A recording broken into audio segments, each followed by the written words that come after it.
Olá pessoal, tudo bem? Aqui é o Pedro, monitor de algoritmos e programação 1.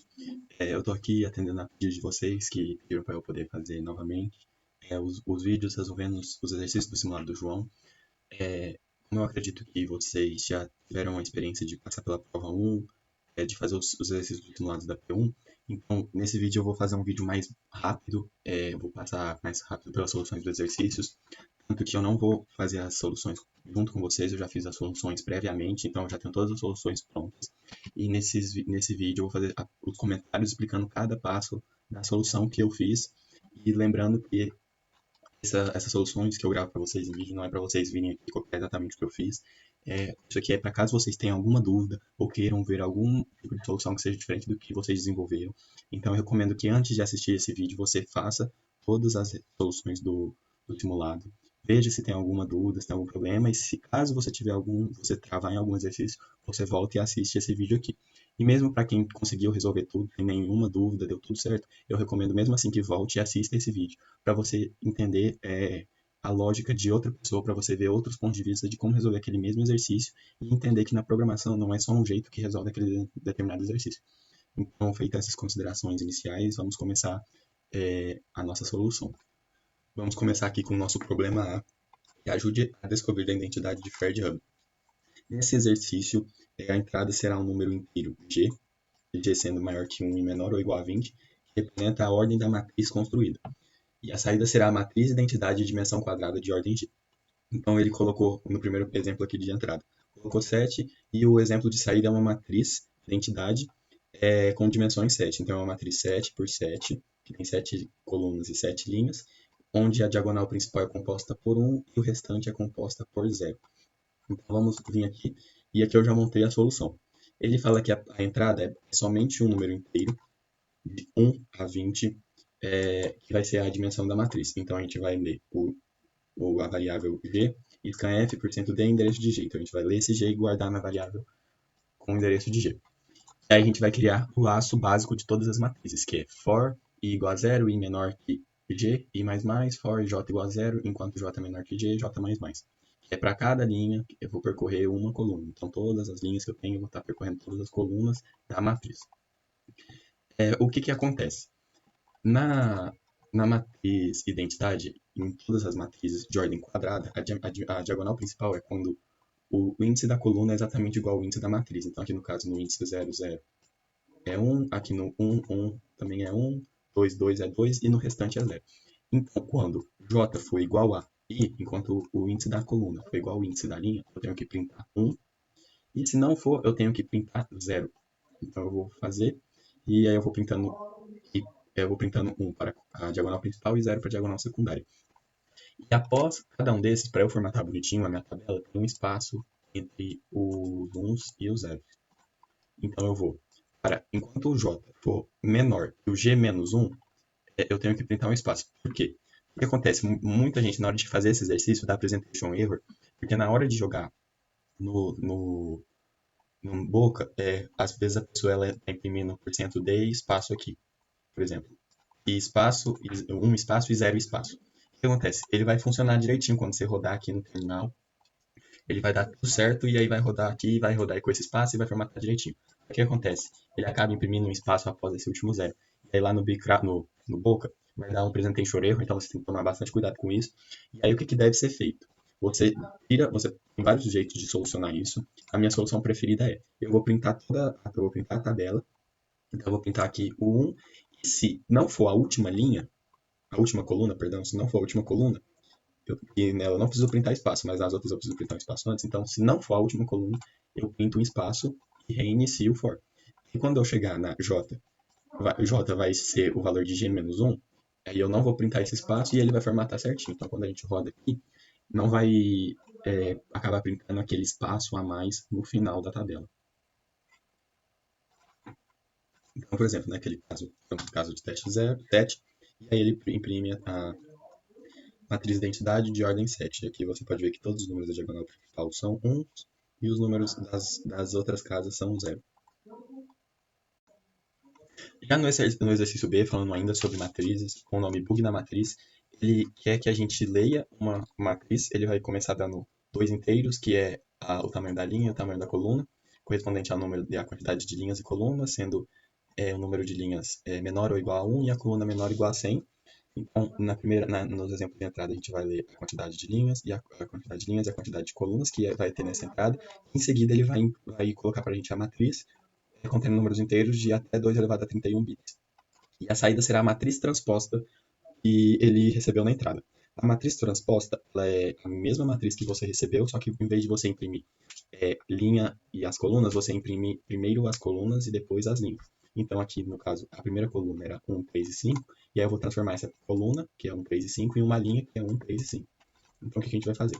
A gente vai ler essa entrada de linhas e colunas. Então, scanf, %, B, vou jogar no endereço de linha e no endereço de coluna. E aí eu vou criar uma matriz, dimensão L e C, que é o número de linhas e o número de colunas, e a gente tem que colocar esse long por conta do 2 elevado a 31 que ele disse aqui anteriormente. E aí eu vou fazer aquele for básico de toda a matriz para cada linha, começando em 0, enquanto o índice da linha for menor que o número de linhas e mais. Para cada coluna, começando em 0, o índice da coluna enquanto menor que o número de colunas, J++, e eu vou fazer um scanf, %LLD, porque é o tipo da nossa matriz, o endereço de matriz, linha, coluna, e J. E aí eu vou printar essa matriz, só que de modo transposta. Então, eu, em vez de imprimir as linhas e as colunas, eu vou imprimir as colunas e as linhas. Então, aqui é exatamente esse mesmo for que eu fiz anteriormente, só que em vez de aqui ser I, aqui vai ser J. Então, eu começo colocando J para fora e o I para dentro da matriz, do for, perdão. Então, eu vou começar imprimindo as linhas por coluna, e não eu vou imprimir colunas por linha, perdão. Colunas por linha em vez de imprimir linhas por coluna. Então, eu vou scanf, LLD, eu vou botar o printf, LLD da matriz IJ, é a mesma coisa, tudo dentro, se eu fosse fazer um printf, um scanf, só que na hora de imprimir, eu vou imprimir invertido, em vez de colocar o I fora e o J dentro, eu vou colocar o J dentro e o I fora. E aí aqui é exatamente a mesma coisa que a gente fez naquele último exercício. Após cada dígito da matriz, eu tenho um espaço e depois vem o outro. Só que no final eu não tenho, então eu tenho que fazer essa verificação. E aí eu vou imprimir o espaço aqui, se o I for menor que for diferente da última linha aqui. E aí é basicamente a mesma coisa. Eu vou imprimir. Isso aqui você tem que prestar bastante atenção em caso de presentation error lá na hora da prova. Porque no Boca, se tiver esse espaçozinho no final, vai dar erro de apresentação. E mesmo todo o seu código estando todo certo, infelizmente você vai ser penalizado na questão. Então tem que prestar bastante atenção nisso, de não imprimir esse espaço na última linha da coluna, na última coluna da matriz. Então vamos fazer o caso de teste lá, que era uma matriz 3 por 2, 1, 2, 3, 4, 5, 6. E aí ele imprime 1, 3, 5, 2, 4, 6, que é exatamente o exemplo aqui que ele deu para nós. Já no exercício C, no campeonato de diagonal, a gente vai começar lendo na primeira linha número inteiro n no intervalo de 1 a 100, que representa a ordem da matriz que nós vamos ler. E essa matriz vai ter n linhas, cada uma com n números menores ou iguais a 2 elevado a 31. E a saída vai mostrar a soma dos números ímpares da diagonal secundária. Então a gente tinha visto que a diagonal secundária, a diagonal primária, era quando o índice da linha é igual ao índice da coluna. 0, 0, 1, 1, 2, 2 e 3, 3, por exemplo. Essa é a diagonal principal. A diagonal secundária é o contrário. É 3, 5 e 9, 1, 4, 4 e 1. Então a gente vai ler a ordem da matriz que ele deu para a gente aqui, tendo o inteiro i, scanf, e aí a ordem da matriz é n por n. A gente vai precisar dessa variável soma, que é a variável que a gente vai exibir aqui no final, que é a soma dos números ímpares da diagonal secundária. E aqui a gente vai correr toda a matriz da mesma forma que a gente fez anteriormente. Então a gente vai fazer para cá, a gente vai percorrer em cada linha a gente vai percorrer uma coluna e vai fazer o scanf %LLD no endereço da matriz e J. Isso aqui é a estrutura básica que vocês precisam saber de cor para fazer a prova. Vocês precisam saber como ler uma matriz e como imprimir a matriz de forma usando esse laço aqui. Aí o que a gente precisa fazer? A gente precisa fazer a verificação se a coluna é igual a n menos 1 menos i. O que acontece? A diagonal secundária, aqui é no caso 0, 0, aqui é a linha 0, a linha 1, a linha 2, aqui é a coluna 0, a coluna 1 e a coluna 3. O 3, ele faz parte da diagonal secundária. Por quê? Porque o 3, ele é da coluna 0 e linha 2. Então ficaria 3 menos 1, que daria 2, que é essa mesma conta aqui, n, no caso é 3, então 3 menos 1 dá 2, menos i, no caso daqui, seria 2. Então seria 3 menos 1 menos 2, que dá 0. E na primeira linha, o j é igual a 0. A mesma coisa na segunda. Aqui é 1 e o 5. Por que ele faz parte? Porque aqui é na coluna 1 e na linha 1, não, na linha 1 e na coluna 1. Então seria 1 seria o valor do j, n é 3 menos 1, dá 2, menos i, que é 1 também, então seria 3 menos 1 menos 1, dá 1, e j igual a 1, então aí eu preciso pegar esses valores da diagonal. É essa continha que a gente tem que fazer, j igual a n menos 1. Por que esse n menos 1? Porque o índice da matriz, ele é sempre menor do que a gente colocou aqui, porque ela começa em 0. Então, a gente colocou aqui, por exemplo, 3, o índice dessa variável aqui, da última coluna não é 3, é 2. Por isso que a gente precisa tirar esse 1 por conta daquele 0. Então, seria n menos 1 menos o índice da linha que ele está. Então, se ele pertence à diagonal secundária, a gente precisa verificar se esse número, depois da gente fazer essa verificação se ele pertence à diagonal secundária, a gente precisa fazer a verificação dele para ver se ele é um número par ou um número ímpar. Então, a gente vai fazer se matriz j, que é o valor daqui, o resto da divisão por 2 for diferente de 0, ou seja, se o resto da divisão por 2 for diferente de 0, ele é um número ímpar. Se for igual a 0, ele é um número par. Para todos os números que a gente for fazer esse cálculo de resto da divisão. Se ele for diferente de 0, ele é um número ímpar. Como ele é um número ímpar, ele vai entrar nessa verificação que a gente queria fazer, se é da matriz da diagonal secundária, número ímpar. Então, a soma vai receber mais igual, que é a soma, que tem que ser inicializada em 0. Se você não colocar esse igual a 0, ele vai pegar lixo de memória, então vai dar errado o seu código que você precisa colocar. Iniciar a soma em 0. A soma vai ser mais igual a matriz e j, e depois a gente só vai imprimir a soma que ele deu pra gente. Então, aqui nesse caso de teste, é uma matriz de ordem 3 por 3. A gente só coloca o 3, e aí a matriz era 1, 2, 3, 4, 5, 6, 9, 8 e 7. A soma dá 17, e se a gente vir verificar também é 17. Então a gente tem que prestar atenção bastante nessa verificação para saber se esse número faz parte da matriz da diagonal secundária. Se ele fizer parte da diagonal secundária, a gente vai verificar se ele é ímpar, e se ele for ímpar, a gente vai adicionar esse valor na soma. O exercício dele é um exercício mais fácil até que dos outros, porque a gente vai começar a trabalhar com string. Nele a gente tem que ver o número de dígitos que aquela frase possui. Então a gente vai ler uma frase n contendo até 300 caracteres e a quantidade de dígitos que a frase possui. Então, uma frase até com 300 caracteres tem 3 dígitos, que seriam 300. O professor caído com mais de 10 mil vezes, com 5 dígitos, 10000. E nessa frase não há dígitos, como não tem dígito, a quantidade de dígitos é 0. É bem simples, a gente vai ler o scanf, a gente vai usar porcento, abre colchetes, o acento circunflexo até o barra n, então a gente vai ler com os espaços, porque se a gente colocar só o porcento %s, ele não vai ler sem os espaços, quando ele encontrar o primeiro espaço, ele vai parar. Então a gente precisa usar esse tipo de notação aqui e vai guardar em frase. Int tamanho vai receber strlen da biblioteca string.h. Então o tamanho vai receber a quantidade de dígitos, a quantidade de caracteres que aquela string possui, e a soma, que no caso seria a quantidade total de caracteres que são dígitos naquela frase. Então a gente vai fazer um laço simples, vai percorrer toda aquela string, vai começar em 0, enquanto o i for menor que o tamanho, a frase mais, e se a string frase de índice i for maior ou igual a 0 e a frase de índice i for menor ou igual a 9, a gente tem que somar mais 1 aqui, porque foi um dígito encontrado. Por que a gente tem que se atentar bastante com isso daqui? A gente vai ter que... Aqui a gente está trabalhando indiretamente com a tabela ASCII. Porque quando você vê aqui, você vê que é um char que tem o valor 48, esse 0 aqui. Se você for olhar na tabela ASCII, o 0 é o número 48. E a mesma coisa se olhar aqui o 9 é o 57. Por que isso acontece? A gente não pode comparar como se fosse, por exemplo, assim, se fosse um inteiro. Se a gente fosse comparar inteiro, seria dessa forma aqui. Mas não funciona, porque a gente declarou string, né, como string, então a entrada, aquele número, ele é convertido não inteiro, sim um caractere. Então a gente tem um caractere 0, um inteiro 0. Então a gente precisa fazer essa verificação e a gente não pode esquecer de colocar essas aspas simples, porque é como se a gente fosse verificar se é A ou Z, por exemplo. Entende? Então a gente precisa comparar com um caractere e não com uma string. Às vezes, por exemplo, lá no exercício, ele em vez de pedir o número de dígitos, ele pode pedir o número de letras que tem. Ou ele pode pedir o número de letras, o número de vogais, o número de consoantes, alguma coisa assim.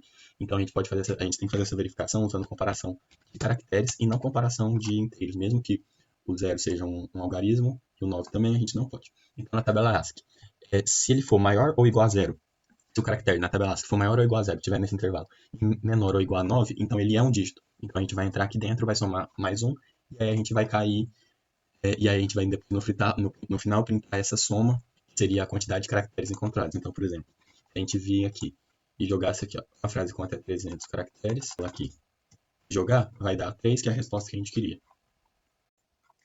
Bom, pessoal, estamos aqui para resolver o exercício E, e para mim, e eu imagino que para muitos de vocês, é o exercício mais difícil de se fazer do simulado. Ele é um exercício assim, que exige bastante atenção.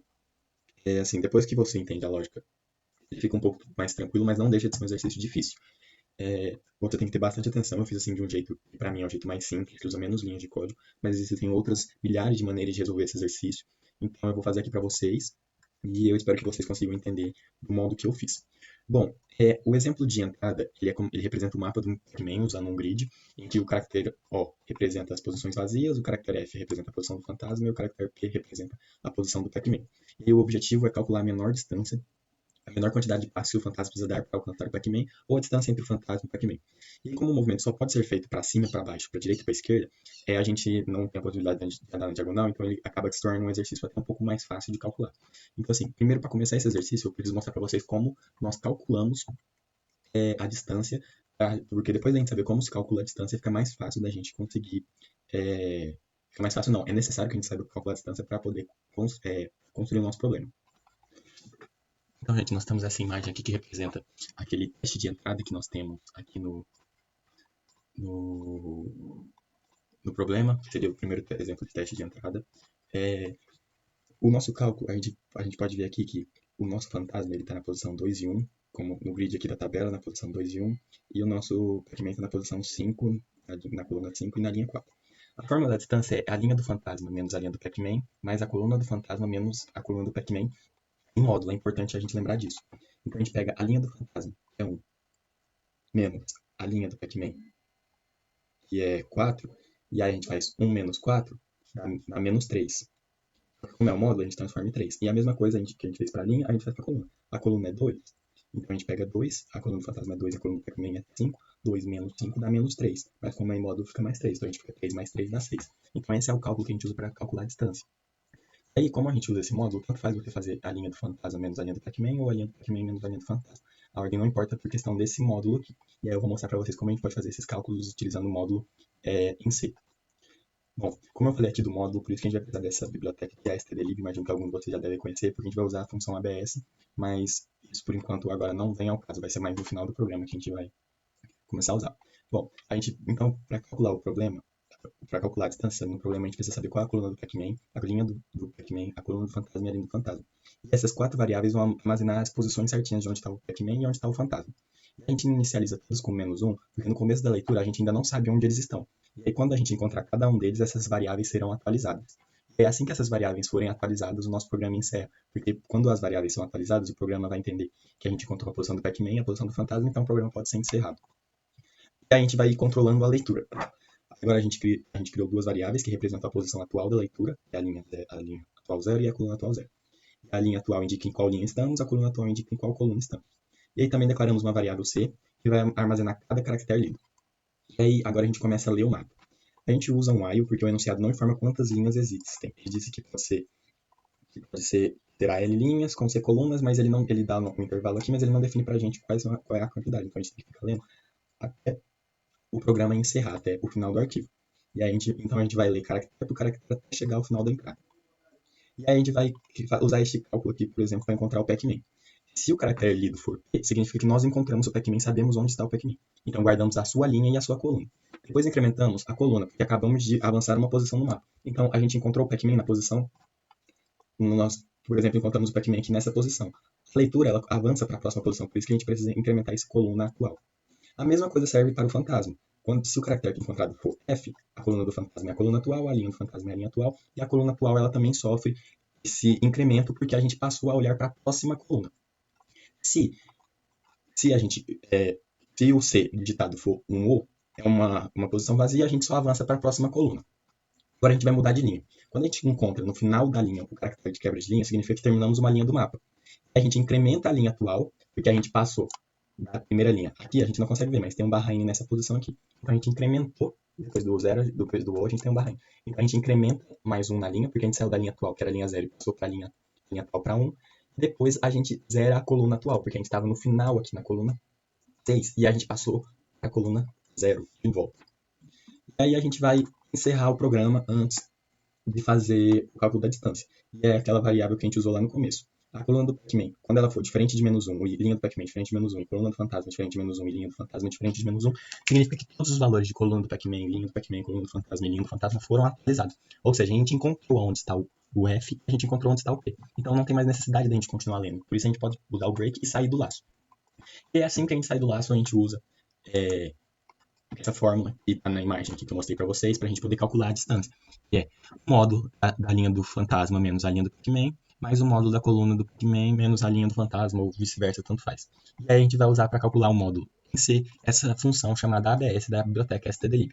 Quando a gente usa essa função, quando aqui a função, se ela retornar -3, porque quando a gente faz a linha do Pac-Man menos a linha do fantasma, vai retornar 3. Mas se a gente fizer a linha do fantasma menos a linha do Pac-Man, vai retornar -3. Esse ABS transforma ele em um valor absoluto. Transforma o -3 em 3. Deixa sempre positivo, como se fosse um módulo. Porque não existe distância negativa. Então a gente vai transformar em módulo. E depois vai somar a diferença entre um e o outro. E no final a gente só vai imprimir na tela a distância encontrada. Então a gente pode vir aqui no programa que está. Quando a gente copia exatamente essa entrada que está aqui e jogamos no terminal, a saída vai ser exatamente a saída esperada, que era 6. Agora, pessoal, vamos resolver o exercício F, que é o formato de saída na maratona de programação. O enunciado diz que a cada caso de teste nós recebemos 2 linhas.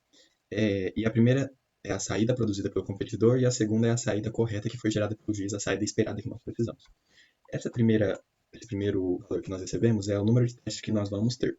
E aí o programa ele vai decidir qual das 3 respostas deve ser exibida. A primeira é yes, quando as 2 saídas são exatamente iguais, caractere por caractere.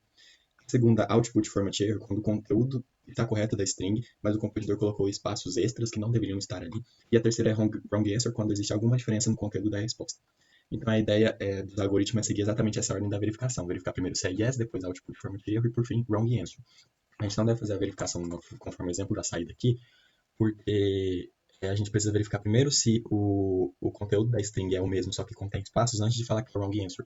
Então, às vezes alguém ficou com essa dúvida, que tem que fazer a verificação primeiro para yes, depois para wrong answer, depois para output format error. Não, primeiro a gente faz para yes, depois para output format error e por fim para wrong answer.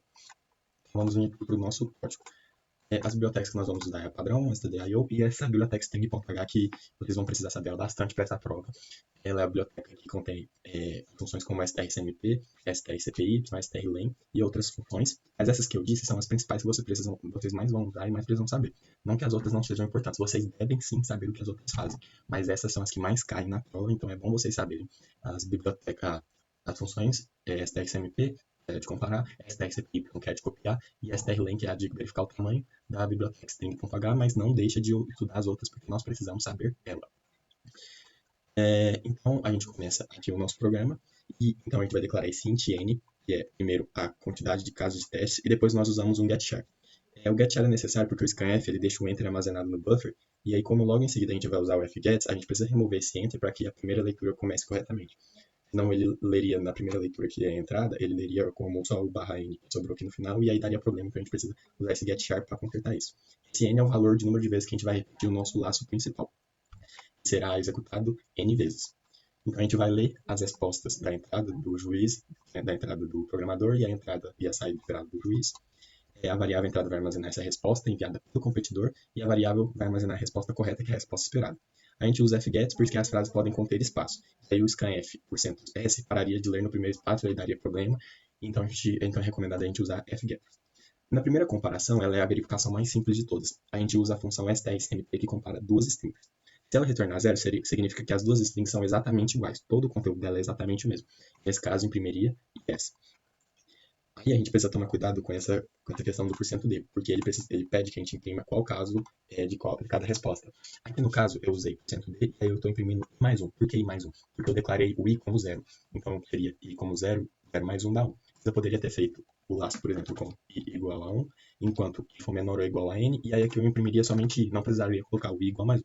Mas, por costume, eu sempre começo meus laços começando no i igual a 0. Vocês não têm essa obrigação, vocês fazem o que for melhor para vocês, do jeito que vocês acharem mais fácil. Eu faço desse jeito porque é o que eu mais utilizo, que eu me acostumei a usar. Mas não tem nenhum problema, vocês só têm que tomar cuidado para que o primeiro caso seja o número 1 do caso de teste, e assim vai por diante. E aí depois a gente usamos o continue, porque não faz sentido continuar verificando esse caso de teste, sendo que a gente só possui uma resposta. Então o programa já encontrou a resposta correta e a gente pode partir para o próximo caso de teste. E aí agora, vamos supor que a gente fez, não deu yes. Então a gente vai ter que continuar a verificação para o próximo passo. A gente vai primeiro tratar os espaços da string. Se as strings não eram exatamente iguais, agora precisamos verificar se a diferença está apenas nos espaços. Então, às vezes, o conteúdo da string é o mesmo, mas essa string tem espaço, então a gente precisa tratar esse espaço. Primeiro, a gente pega o tamanho da resposta do competidor e strlen e guarda o tamanho da entrada. Depois a gente cria uma nova string chamada entrada sem espaço, e ela vai guardar exatamente a mesma resposta, mas sem nenhum espaço. E a variável espaço será usada como o índice da nova string. Então a gente precisa criar esse índice, a gente não pode usar esse mesmo índice desse laço que eu criei aqui, porque senão a gente vai copiar exatamente a string que tem anteriormente. Então a gente precisa criar essa variável auxiliar. Então como que a gente remove o espaço? A gente precisa percorrer toda a resposta do competidor, toda a resposta da string da entrada. Então o J vai começar em 0, enquanto o J for menor que o tamanho da entrada, o J mais vai. E para cada caractere, verificamos se ele é diferente de espaço usando esse if aqui. Se o caractere da entrada do J for diferente de espaço, a gente vai fazer a cópia desse caractere para string sem espaço. Se não for sem espaço, a gente copia esse caractere para a nova string, e depois a gente aumenta o índice da nova string em 1. Por isso que a gente precisa colocar esse espaço mais, porque o espaço era 1, o espaço vai se tornar. O espaço era 0 e o espaço vai se tornar 1. A gente precisa usar essa variável auxiliar. E essa variável do espaço precisa estar dentro do if, porque ela só vai aumentar se a entrada sem espaço receber um caractere da entrada que tinha um espaço anteriormente. E aí, na prática, a gente vai reconstruindo a resposta do competidor sem nenhum espaço. A gente vai ficar copiando toda a string exatamente igualzinho ao que ele tinha feito, só que sem nenhum espaço. E depois a gente finaliza a string, colocando esse barra zero para a gente poder comparar uma com a outra. Porque pode ser que tenha ficado algum if de memória na entrada sem espaço, na entrada sem espaço, então a gente precisa pegar a entrada sem espaço, o último caractere dela, que seria o espaço, porque aqui a gente tem o espaço e a gente incrementa após a cópia, então a gente vai ficar com o espaço sendo o último número o número do índice de último caractere que ela tem, e a gente vai colocar o barra zero nesse caractere. E aí esse caractere indica onde a string termina, e porque sem ele a linguagem pode ser que ela ela não reconheceria exatamente o final da string e compararia lixo de memória e daria problema. E aí agora a gente vai fazer a nossa comparação final, que é a nossa segunda comparação. Dessa vez a gente compara a resposta do competidor sem espaços com a resposta do juiz. Então a gente vai STR-SMT. Quando ela retorna zero é porque as restrições são exatamente iguais, então a gente vai comparar a entrada sem espaço do juiz. Se elas forem iguais, significa que o único erro do competidor foi ter colocado espaços onde não devia. Então a saída deve ser output formativa. E se cair nesse caso, ele vai dar um continue, porque a gente não precisa mais continuar a verificação, ela vai sair para o final, vai retornar para o começo do laço, e aí a gente vai fazer a próxima verificação do último caso. E aí nós temos uma última possibilidade, que a string era diferente da string anterior, mesmo a gente retirando os espaços. Então a resposta está errada. Então o programa chegou até aqui, nem mesmo removendo nenhum espaço da resposta, o competidor não ficou igual à resposta do juiz. Então existe uma diferença no conteúdo da resposta. E nesse caso a gente imprime wrong answer.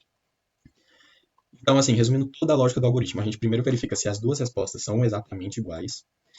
E se forem, a gente imprime essa. Caso contrário, a gente vai remover todos os espaços da string de entrada e vamos comparar no final novamente com a entrada do juiz. E se nem assim elas forem iguais, então existe uma diferença no conteúdo e a saída será wrong answer. Então essa solução segue exatamente a ordem de verificação pedida pelo enunciado e resolve todos os casos do problema. Bora para o próximo exercício, então. Nesse exercício aqui, a gente vai trabalhar um pouco sobre o que vocês estão aprendendo em lógica da programação, que é a tabela verdade. O exercício G, ele fala sobre o bonito grid da verdade. A entrada do problema é apenas um caractere inteiro que representa a quantidade de variáveis que vão ser analisadas no exemplo. Então, cada variável pode assumir valores de 0 ou 1. O total de combinações será 2 elevado a g. Então, por exemplo, se a gente tem duas variáveis, teremos 4 combinações, que seria 2 elevado a 2. Se a gente tiver 3 variáveis, a gente tem 8 combinações, que seria 2 elevado a 3. Por isso que nesse caso, quando é 3, a gente pega 2 elevado a 3, a gente tem 8 linhas no nosso caso. As bibliotecas que a gente está usando nesse exercício é stdio normalmente, e aí a gente vai usar essa biblioteca math.h, porque a gente vai usar uma função ou que ela calcula potências. Então, a gente vai ler a quantidade de variáveis que vai ter na nossa tabela verdade. A gente vai receber esse valor por cento de endereço de C. A gente vai calcular o número de linhas que essa tabela tem. Como cada variável possui duas possibilidades, o número total de possibilidades é 2 elevado à quantidade de variáveis. A variável pode assumir 0 ou 1, então seria 2 elevado a C. No exemplo, como o C é 3, então a gente vai ter 8 tipos de combinações diferentes. Agora aqui, no primeiro laço, ele vai percorrer todas as linhas da tabela verdade, e a variável i representa justamente cada combinação possível. Então cada valor que i pode assumir, que seria de 0 até 7, no caso aqui, né, porque tem 8 linhas, então são 0 até 7, porque esse L2 elevado a 3, no exemplo que a gente está falando sobre o CC3, nesse caso aqui, então ela vai representar essa quantidade de combinações, e se a gente tem 8 combinações, por exemplo, como eu disse, vai de 0 até 7, então a gente vai fazendo esse cálculo com base nisso. E aí, nesse segundo laço, a gente, enquanto o primeiro laço está percorrendo as linhas da tabela, esse segundo laço percorre a posição dos bits. Ele começa no bit mais significativo, que é C-1, e vai até o bit menos significativo, que é o 0. Isso garante para a gente que os números sejam impressos da esquerda para a direita, exatamente na ordem que está sendo dito aqui. Senão ele poderia imprimir essa tabela ao contrário, e aí provavelmente não, com certeza daria erro na saída do book. Então essa aqui, essa linha do bit aqui, ela é a linha mais importante de todo o programa. A gente tem que entender ela com calma. Então primeiro a gente faz essa operação aqui do I maior que J. O operador maior, ele desloca todos os bits do número para a direita. E depois a gente faz E comercial 1, porque esse operador pega apenas o último bit do resultado. O que isso significa? Que essa expressão ela serve para descobrir se o valor, se o bit na posição J vale 0 ou 1. E aí, por exemplo, imagine que I vale 5. Em binário, o número 5 é 101. Vamos imaginar que I é igual a 5. E em binário, 5 é 101. Quando a gente desloca os bits, a gente pega apenas o último usando o endereço comercial 1.